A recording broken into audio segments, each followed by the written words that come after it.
بسم الله، اللهم صل وسلم وبارك على سيدنا محمد. السلام عليكم، مرحبا بكم في قناتكم شهوات ناديه. كنتمنى هذا الفيديو يلقاكم بخير وعلى خير وباحسن الاحوال. اليوم حضرت لكم التكتوكه المغربيه، كتجي رائعه لذيذه بزاف. نخليكم مع المقادير وطريقه التحضير. كما كتشوفوا عندنا هنا واحد الكميه ديال الفلفله، تقريبا واحد 3 الفلفلات خضر وحده حمراء.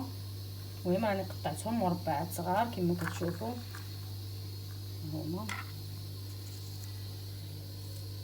غنضيف عليهم واحد الريس ديال الثومه،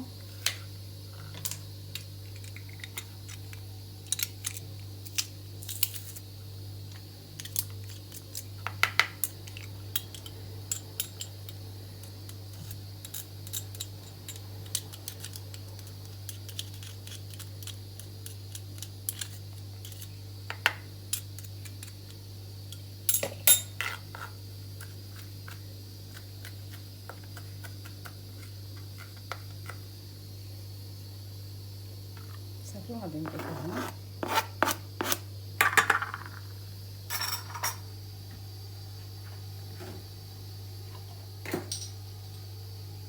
نضيف عليه واحد الكميه ديال الزيت، زيت عاديه.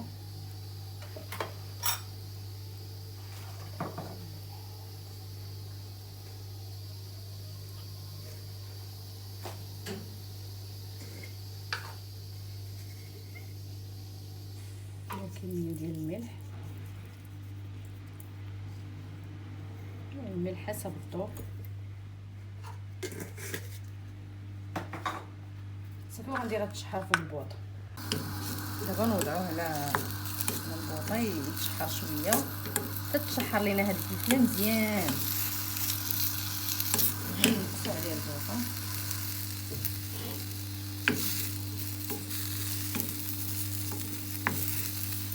كتنزل هاد الفلفله كتنزل مزيان عاد ديك الساعه باش نضيفو لها المطيش.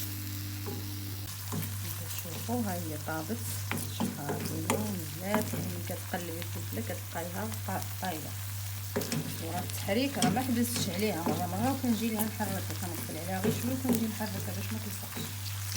ضروري من هاد العمليه. دابا غنضيف لها مطيشه، تقريبا هنا غيكون شي 3 حبات ديال المطيشه.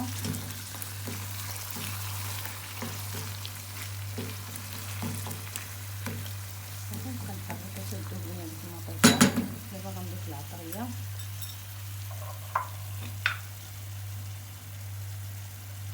راس معلقه ديال السودانيه الفلفله الحاره، راس معلقه ديال البزار، راس معلقه ديال الكركم او الخرقوم البلدي،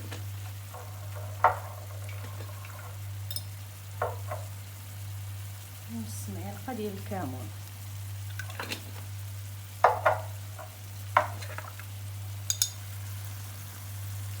نص معلقه ديال البابريكا او التحميره. نضيف عليهم شويه ديال زيت البلديه كيعطي واحد النكهه زوينه.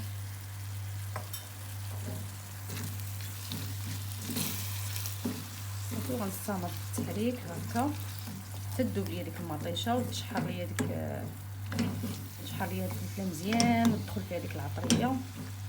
عاد نرجع معاكم. كما كتشوفوا التكتوكه ديالنا ها هي جات، كتجي رائعه لذيذه بزاف. كنتمنى تنال الاعجاب ديالكم.